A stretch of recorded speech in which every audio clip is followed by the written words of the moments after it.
কৃষ্ণ কৃষ্ণ শুধু শ্রী কৃষ্ণ, কৃষ্ণ বিনা কিছু না।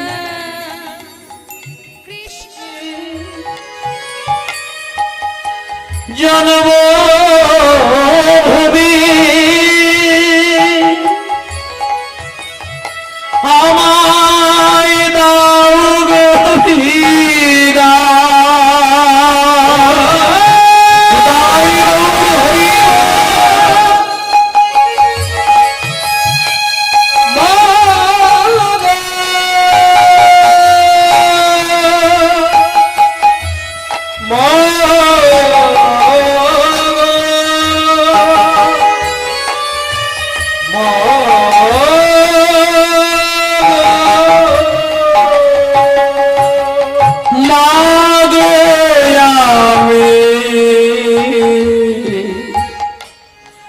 চলে যা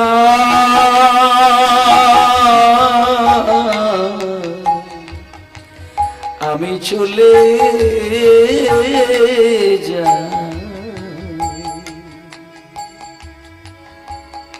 আমি চলে যা। বেরিয়ে গেল। কোলের শিশু ঘর আলো করা ছিল, মায়ের কোল অন্ধকার করে দিয়ে, বাবার জীবন অন্ধকার করে দিয়ে, দুঃখের সংসার আবার দুঃখে ভরিয়ে দিয়ে ছোট্ট ছেলেটা চিরকালের জন্য গৃহত্যাগী হয়েছিল। বাবা বুঝতে পারলো না যে একটা কথা আমার জীবনকে এইভাবে শেষ করে দিতে পারে, কিন্তু ছেলেটা নিয়ে নিয়েছে কথাটা, আর ভুলতে পারে না। মা বাবাকে ছেড়ে দিয়ে গৃহত্যাগী হয়ে শেষবারের মতো বেরিয়ে গেল। মেদিনীপুর জেলা অতিক্রম করে হুগলি জেলা পার করে বর্ধমান জেলায় পা দিয়েছে।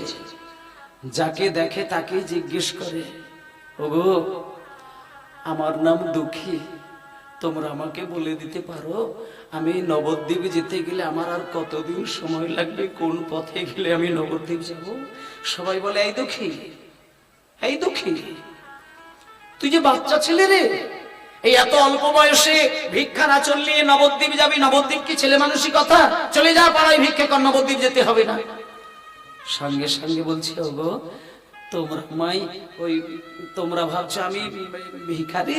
হ্যাঁ হ্যাঁ আমি ভিখারি, আমি ভিখারি, তবে ওই টাকা পয়সা ভিক্ষা করি না, আমি অর্থের কাঙাল আমি নই, আমিও ভিখারি। তবে কিসের ভিখারি তোমরা শুনবে? শোনো শোনো শোনো, আমি ভিক্ষার আঁচল পেতে ভিক্ষে করি, কিন্তু টাকা পয়সা ভিক্ষা করি না। আমি যেটা ভিক্ষা করি,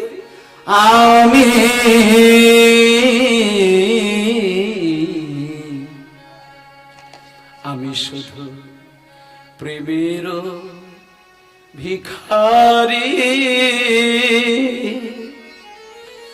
শুধু প্রেম ভিক্ষা করি। আমি যাব নদিয়া, নিতাই গৌর হরিব, প্রেম ভিক্ষা করি আমি যাব নদিয়া।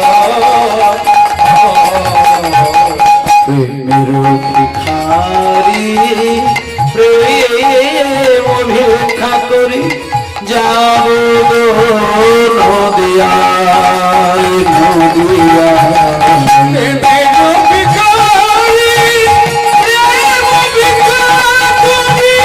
হরি হরি একবার হরি হরি বলে দুটি বাহু তুলে, হরি বলে দুটি বাহু তুলে, হরি হরি বলে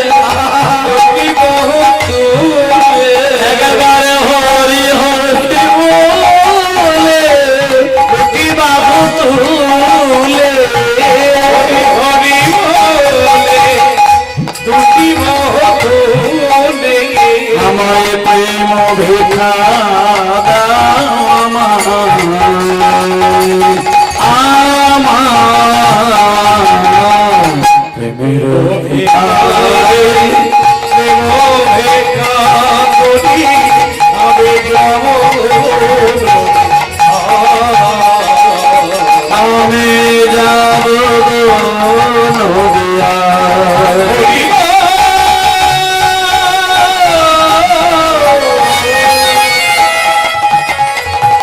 বলিহারি বলিহারি হরে গো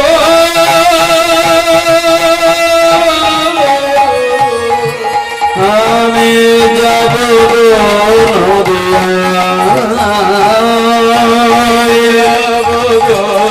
নদিয়া আমি যাব নদিয়া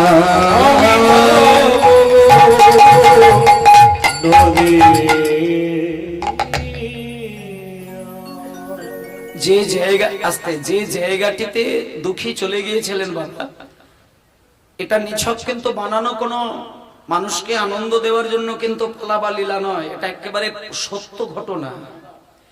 আপনাদেরই মেদিনীপুর জেলার, আচ্ছা ভিক্ষা ভিক্ষা, আচ্ছা ঠিক আছে বাবা, এই ভিক্ষার গান হচ্ছে। আর এই সুযোগে আপনারা দুঃখীর ভাবে ভাবিত হয়ে ভিক্ষায় বেরিয়ে যান। আর এখানে যারা আমার বাবারা বা মায়েরা রয়েছেন, এই ভিক্ষা দেওয়ার সুযোগে যেন কেউ আসন ত্যাগ করে বাড়ি চলে যাবেন না, তাহলে কিন্তু নাম অপরাধের খুব মহাভাগীদার হয়ে যাবে। যেমন কীর্তন শুনছেন সেইভাবেই শুনবেন, আর বাবারা আপনাদের কাছে দাঁড়াবে, যতটুকু পারবেন ওনাদের ভিক্ষার আঁচলে দেবেন। আজকে ওনারা যাচ্ছেন মানে দুঃখীর ভাবে ভাবিত, আর আপনারা ভিক্ষা দিচ্ছেন মানে আপনারা নিতাই গৌরের চরণের সেবার উদ্দেশ্যে ভিক্ষাই দিচ্ছেন, সেই দান কোনোদিন বিফলে যাবে না। তাই যারা বাবা আছেন তারা একটু বেশ কয়েকজন একটু বেশি চলে যান, যাতে তাড়াতাড়ির মধ্যে ভিক্ষাটা নিতে পারেন। যত সময় দেবেন তত গোলমাল হবে, তাড়াতাড়ি ভিক্ষাটা তুলে দেবেন আর আপনারা একটু দিয়ে দেবেন। বেশি হই হই নয়, নীরবের মধ্যে কাজ করবেন। নিতাই গৌর প্রেমানন্দ, হরি বল হরি বল হরি বল। যাব গো নদিয়া আমি যাব গো নদিয়া আমি যাব গো নদিয়া ভিখারে দেব ভিক্ষা করি আমি যাব নদিয়া হরি হরি বলে কোটি বহু দৌলে হরি হরি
শ্রবণের দিকে ধ্যান রেখে মায়েরা ভিক্ষাটা দেবেন। শ্রবণটা তো মহা জিনিস। এখন এই মুহূর্তে আপনারা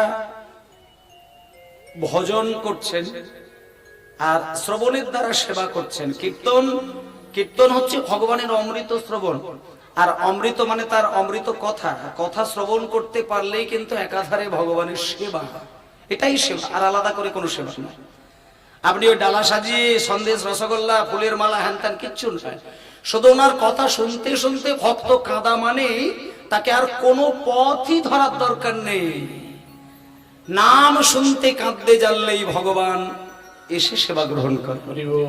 আজকে দেখুন, ছোট্ট ছেলে দুঃখী, মা বাবাকে ত্যাগ করে নিজের জন্ম জায়গা চিরকালের জন্য ছেড়ে দিয়ে পৌঁছে গেল কোথায়?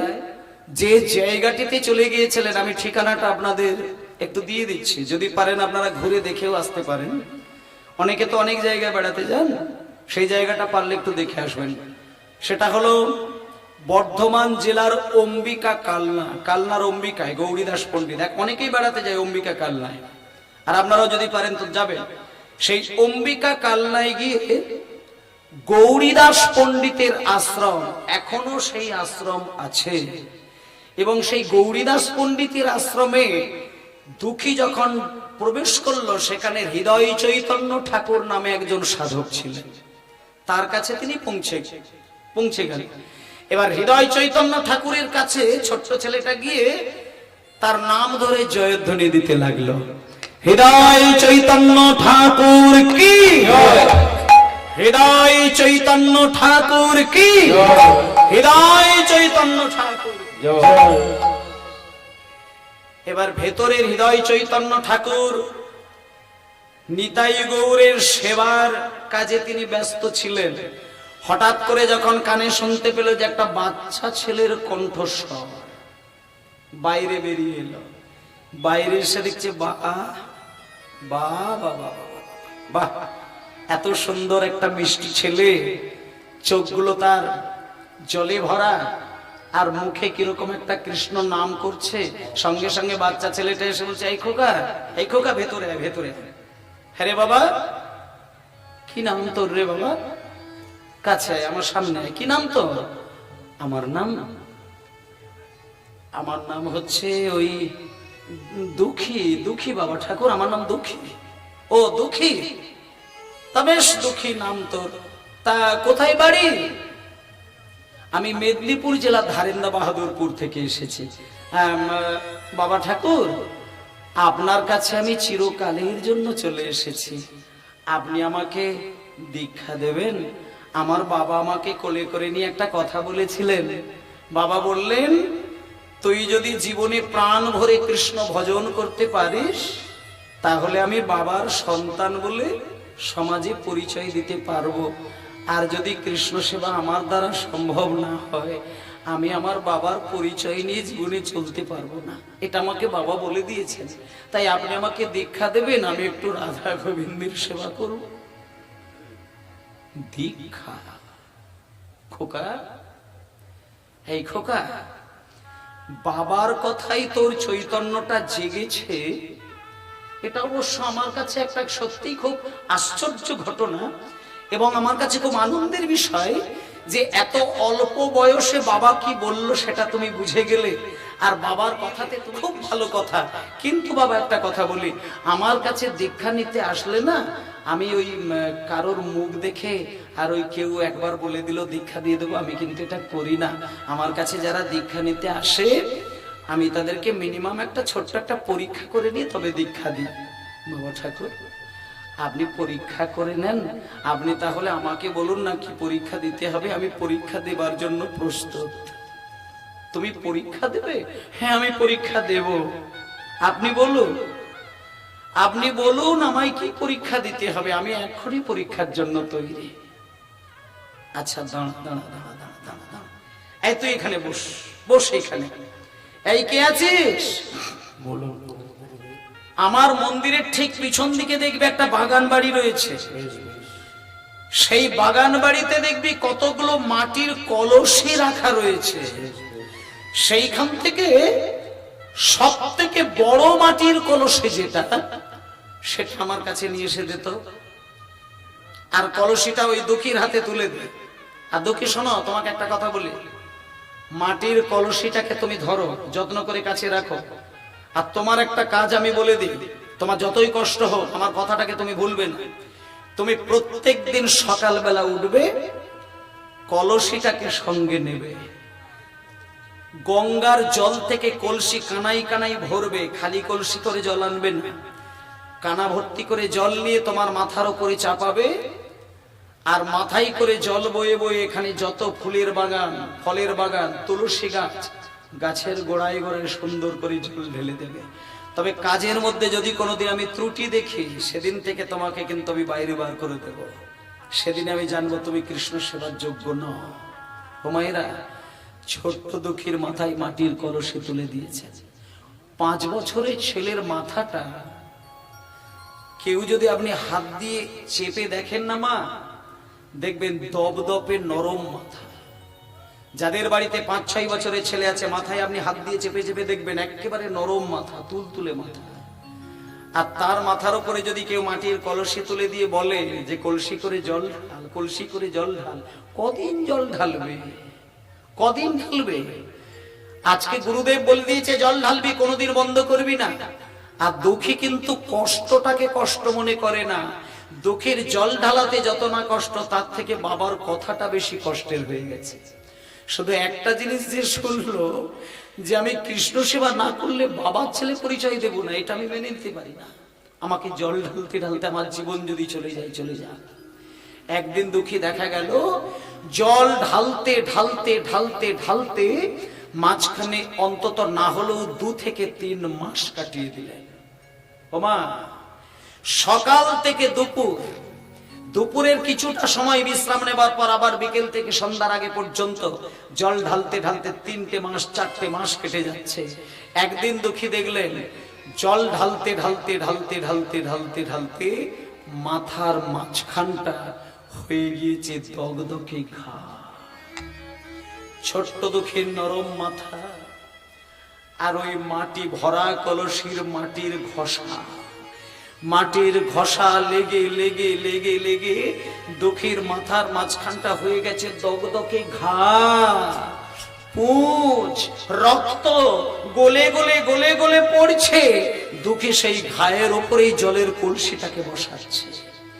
হোমা, একদিন দুঃখী দেখল ওই ঘা মাথায় জল ঢালতে ঢালতে অসহ্য যন্ত্রণা।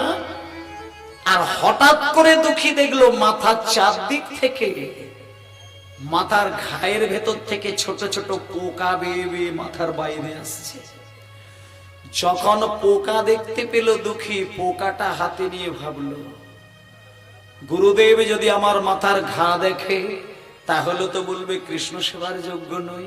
না না না না না না না, আমার এই মাথার ঘা আমি গুরুকে দেখাবো না, আমি বরং মাথাটা ভালো করে পাগড়ি বেঁধে নেব। এই বলে সুন্দর করে একটা পাগড়ি মাথার চারিদিকটা বেষ্টন করে নিয়েছে। পোকা পুঁজ রক্ত গলে গলে এসে ওই পাগড়ির মধ্যে জমছে, বাইরে থেকে দেখা যাচ্ছে না। কিন্তু মা, যেখানে বাঘের ভয় সেইখানেই সন্দেহ হয়। যেদিন এতদিন দুঃখী জল ঢালছে গুরুদেব অত লক্ষ্য করে না, কিন্তু আজকে প্রথম দিন দুঃখী সবেমাত্র পাগড়িটাকে মাথায় বেঁধে জল ঢালা শুরু করেছে আর গুরুদেবের চোখে পড়ে গেছে। এই দুঃখী, মাথায় কি বেঁধেছিস রে বাবা? গুরুদেব, আজকে না আজকে আমি ওই একটা মাথাতে একটা পাগড়ি বেঁধেছি গুরুদেব। খোল ওই পাগড়ি, খোল ওই পাগড়ি। গুরুদেব, আজকে আমাকে মাথার এই পাগড়ি খুলতে বলবেন না গুরুদেব। তবে রে পাগড়ি খুলতে বলবেন না। আমি তোমাকে বললাম কৃষ্ণ সেবার জন্য জল আনতে, তুমি মাথার উপর একটা বেশ নরম করে একটা গদি তৈরি করেছ। শোনো, এটা রূপ সনাতনের ধর্ম। এখানে বাবুগিরি দেখিয়ে আরাম করে আনন্দ করে কৃষ্ণ সেবা করা চলে না। এটা রূপ সনাতনের ধর্ম, কষ্ট সহ্য করতে হয়। পাগড়ি খোলো বলছি। দুঃখী হাত জোড় করে বলছেন গুরুদেব, আজকের দিনটা আপনি আমাকে পাগড়ি খুলতে বলবেন না গুরুদেব। আজকে আমি পাগড়ি, তবে আমি খুলে দেবো এই পাগড়ি, আমি খুলে দেবো এই পাগড়ি। এই বলে হৃদয় চৈতন্য ঠাকুর যেই না ছুটে গিয়ে জোর করে বাম হাতে দুঃখীর পাগড়িটা খুলে দিয়েছে, অমনি দেখতে পেল গলগল করে পুঁজ রক্ত পোকা নেমে আসছে। ওরে দুঃখী,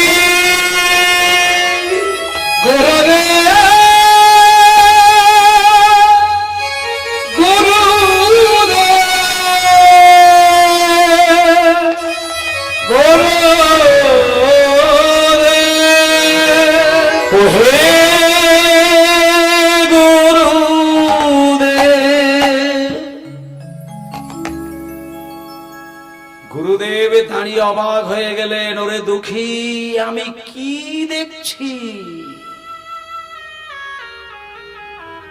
তোর সারা মাথায় দগদগে ঘা, পুঁজ রক্ত গলে গলে পড়ছে, সারা মাথায় পোকা কিলবিল করছে। আমায় আগে জানাসনি? শোন বাবা, তোর মা বাবাকে ছেড়ে দিয়ে চিরকালের জন্য আমার কাছে তুই এসে পৌঁছেছিস। এখন যে আমি তোর বাবা, এখন যে আমি তোর মা, আমায় যদি কষ্টের কথা না বলবি তুই কাকে বলবি? লোকে যে আমাকে এসে বলবে যে একটা বাচ্চা ছেলে দীক্ষা নিতে আসলো, তাকে আপনি মেরেই ফেললেন। ওরে, আমাকে যদি তুই শুরুর দিকটা জানাতিস, বড় বড় চিকিৎসক ডেকে তোর ঘাটা আমি সারিয়ে দিতাম, এত কষ্ট তোকে পেতে হতো না। কেন বলিস তুই? দুঃখী হাত জোড় করে বলে, ওগো হাত জোড় করে বলে, ওগো গুরুদেব, আমার মাথার ঘায়ের জন্য জল ঢালা। আপনি যদি আমাকে মাথার ঘায়ের জন্য চিকিৎসক ডেকে নিয়ে চিকিৎসা করতেন, তাহলে আমাকে এক জায়গায় শুয়ে বসে দিনে কাটাতে হতো, আর কৃষ্ণ সেবার জল আমি ছাড়া হয়তো অন্য কেউ ঢেলে দিত। কিন্তু ওগো গুরুদেব, আমি শুয়ে বসে চিকিৎসার জন্য এক বিছানায় কাটিয়ে দিতাম বটে, কিন্তু আমি যে কৃষ্ণ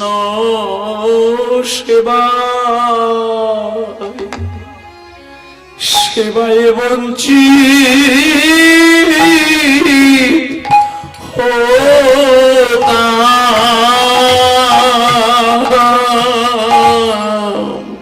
নিতাই গৌর হরি সেবা, কৃষ্ণ সেবার বঞ্চিত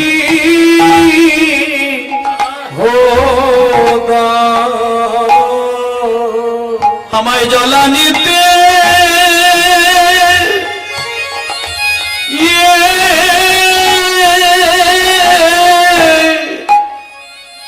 আমায় নিষেধ করলে, হরে কৃষ্ণ।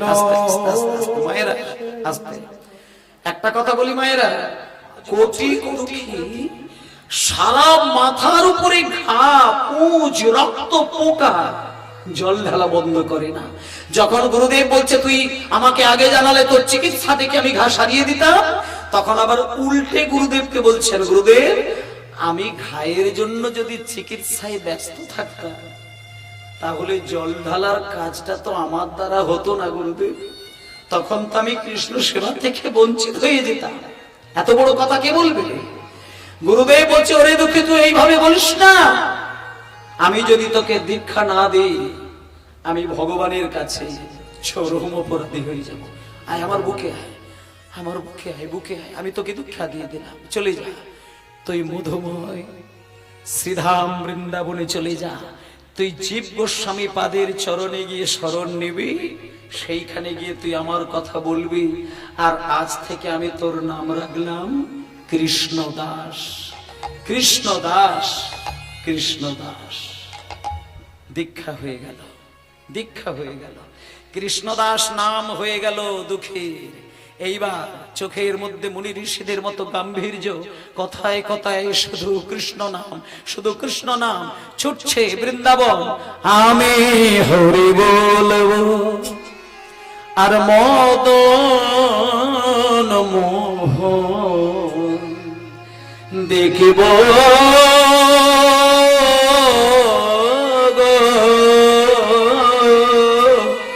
আমি হরি বলবো মদন মোহন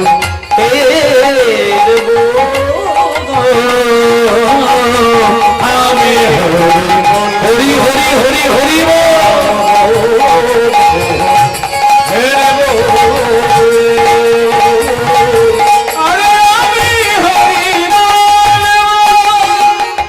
এইভাবে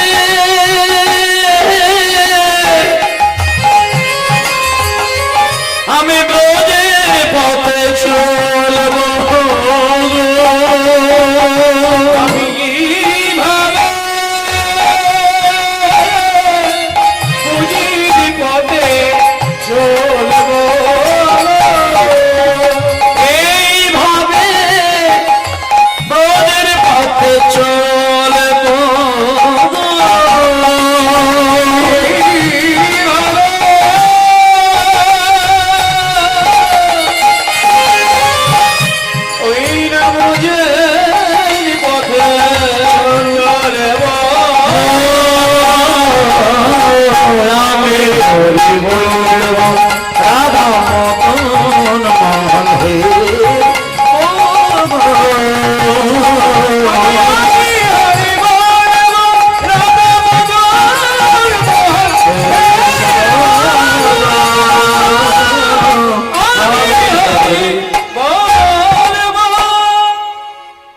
মধ্যে ছোট্ট ছেলেটা পৌঁছে গেল বৃন্দাবনে।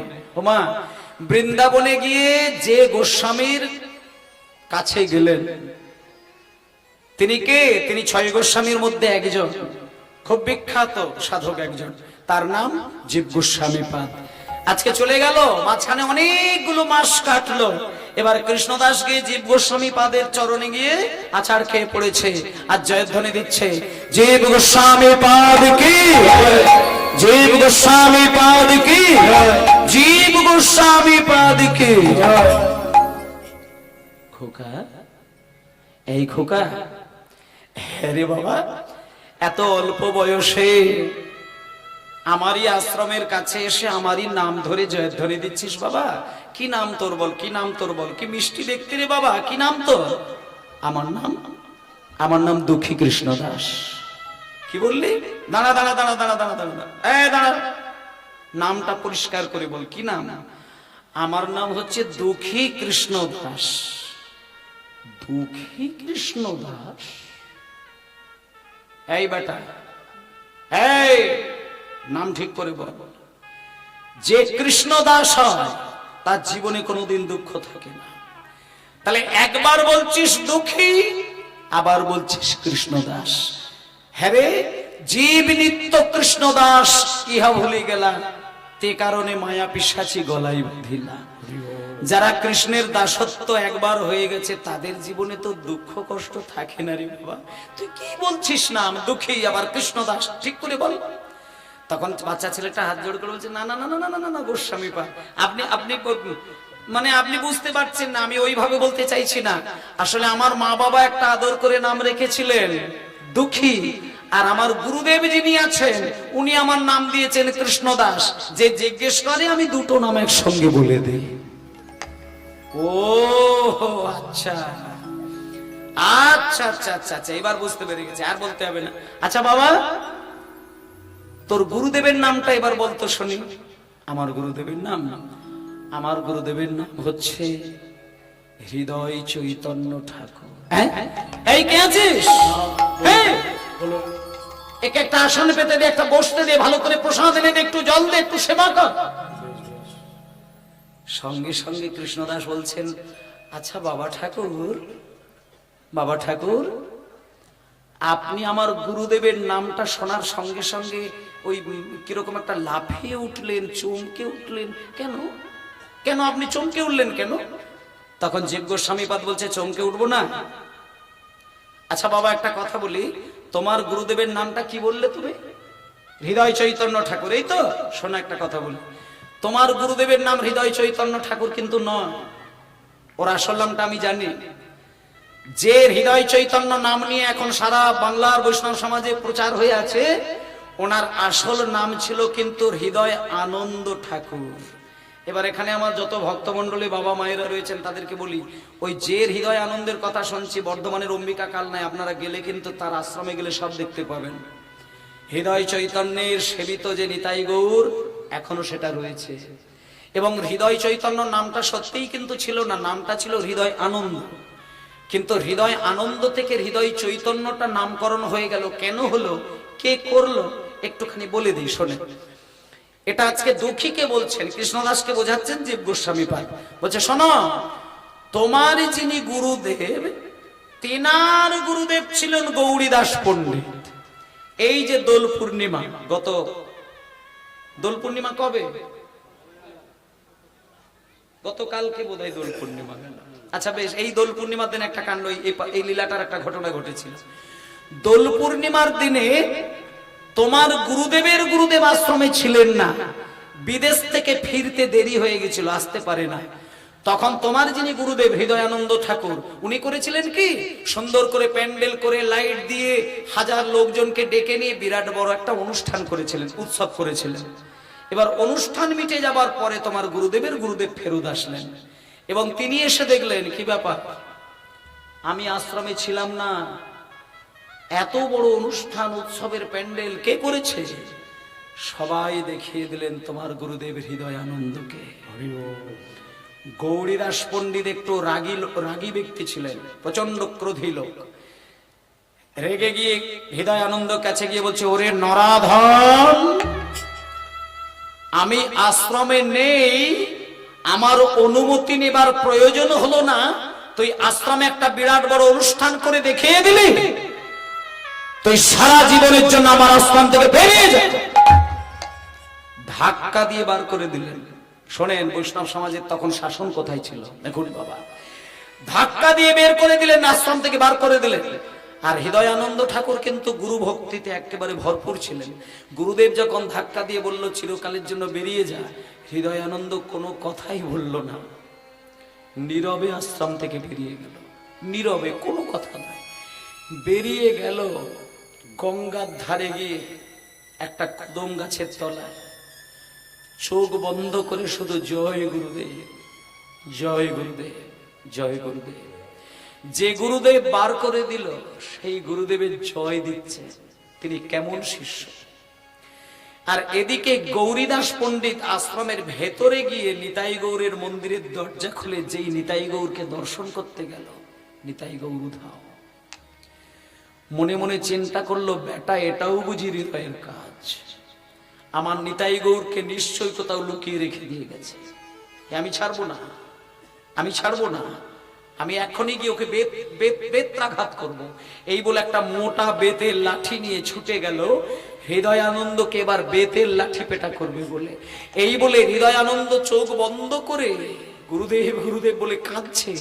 আর গৌরীদাস পণ্ডিত লাঠিটা নিয়ে যেই ওই হৃদয়ানন্দকে মারবে বলে লাঠিটা তুলল, সঙ্গে সঙ্গে দেখে কি ওই হৃদয়ানন্দের বুকের একেবারে মাঝখানে দেখে নিতাই গৌর নাচিতেছে, নাচিতেছে, নাচিতেছে, নিতাই গৌর নাচিতেছে, নাচিতেছে, নিতাই গৌর নাচিতেছে। হৃদয়ানন্দের বুকের মাঝে নিতাই গৌর নাচিতেছে,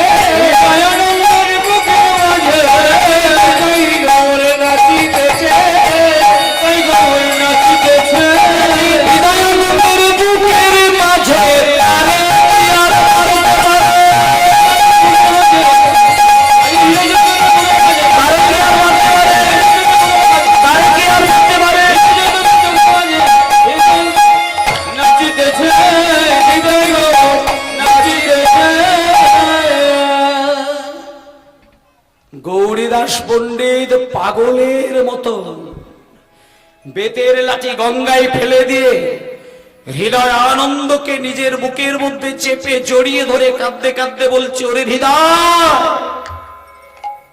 নিতাই গৌর এরা আমার বন্ধু, এরা আমার বন্ধু। আজ পর্যন্ত আমি স্বপ্নে কোনোদিন নিতাই গৌরকে দেখি না, কোনোদিন আমি স্বপ্নে নিতাই গৌরকে দেখিনি। আজকে আমি তোর হৃদয়ের মাঝখানে দেখলাম নিতাই গৌর বাহু তুলে নাচছে। ওরে হৃদয়, যে হৃদয়ের মধ্যে চৈতন্য দেবকে আমি নাচতে দেখেছি, সেই হৃদয়ের নাম আর হৃদয় থাকবে না। আজ থেকে আমি তোর নাম রাখলাম হৃদয় চৈতন্য ঠাকুর। তাই হৃদয় আনন্দ ঠাকুর বাদ দিয়ে আজকে নাম হয়ে গেল হৃদয় চৈতন্য ঠাকুর। তা আজকে এবার জীব গোস্বামী পাদ বলছেন, কৃষ্ণদাস তুমি যে হৃদয় চৈতন্যের কথা বলছো, ওর আসল নাম হৃদয় আনন্দ ছিল। তুমি যার কাছ থেকে দীক্ষা নিলে উনি সাধারণ মানুষ নন, ওনার হৃদয়ে মহাপ্রভু নাচেন, ওনার হৃদয়ে মহাপ্রভু লীলা করেন। তা বাবা তুমি যখন এসেছো, বাবা তুমি বলো বলো বলো, তুমি হৃদয় চৈতন্যের শিষ্য মানে আমি তোমার সঙ্গে আর বেশি কথা বলবো না, বলো তুমি আমি কি করতে পারি তোমার জন্য, বলো কি চাও। তখন ছেলেটা হাত জোর করে বলছেন, বাবা ঠাকুর আপনার কাছে না আমার গুরুদেব পাঠিয়েছেন,